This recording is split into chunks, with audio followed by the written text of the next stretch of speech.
আমরা এত টাকা পয়সা খরচ করে তাকে টাকা ছাড়া ভালো লাগছে না। হ্যাঁ, কিসের আলেম তারা? আপনি এভাবে কথা বলেন কেন?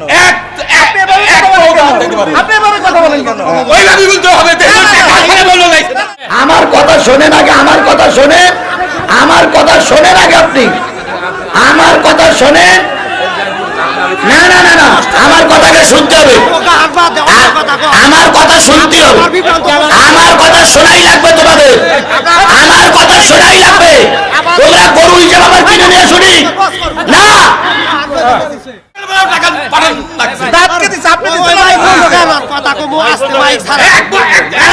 তাও দেখতে দিব না, যদি এখানে জখম করে ফেলা যায় নাকি? হ্যাঁ, এইবার ভালো লাগে নি ছুটা ফেলা। এক পাও দেখতে দিব না। মৌলানা কোন দেয়া যায় আমি দেখব।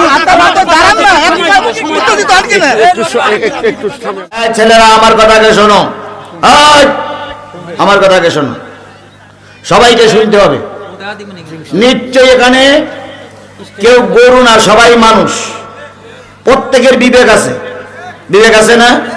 যারা হুমকি দিচ্ছে রাত পর্যন্ত থাকতে বলে বিবেক নাই, ওরা মানুষ না? আমরা ওয়াজ করতেছি, আমরা মানুষ না? যে ছেলেগুলো এখানে মস্তানি দেখাচ্ছে, যে হুজুরের এখানে বন্দি করে, ওরাও তো মানুষ। এদেরকে সবাইকে শোনার জন্য অনুরোধ করছে, আমার কথাগুলো আগে শুনতে হবে, তারপরে ভুল ত্রুটি যেটা হয়, কম্প্রোমাইজ যেটা হয় সেটা হবে, আগে শুনতে হবে। সেটা হলো, আমার এই মাহফিলটা নেওয়ার পক্ষপাতে আমি না, সে মোতালেব কই আছে, আর একটা ছেলে, যে ছেলেটা এখানে ডেকে নিয়ে আসলাম আপনাদের সামনে, এই দুইটা ছেলে থেকে মূলত মাহফিলের দাওয়াত নেই। এই যে রৌফ ভাই বলতেছেন, রৌফ ভাই এই পর্যন্ত কোনোদিন আমার সামনে আসেনি, কথাও বলিনি।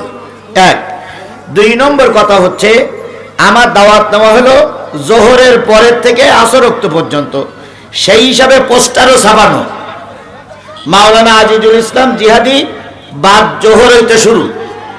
এটা কিন্তু এখানে তাই লেখা আছে, কি হইতে শুরু বলেন, এখানে বাদ জোহর হইতে শুরু। তাহলে আমার কথায় আর পোস্টারের কথায় মিল আছে? বলেন মিল আছে কিনা? আমি দাওয়াত নিছি জোহরের পরের থেকে কোন পর্যন্ত? আসর ওয়াক্ত পর্যন্ত। এরপরে পোস্টারও করা তাই।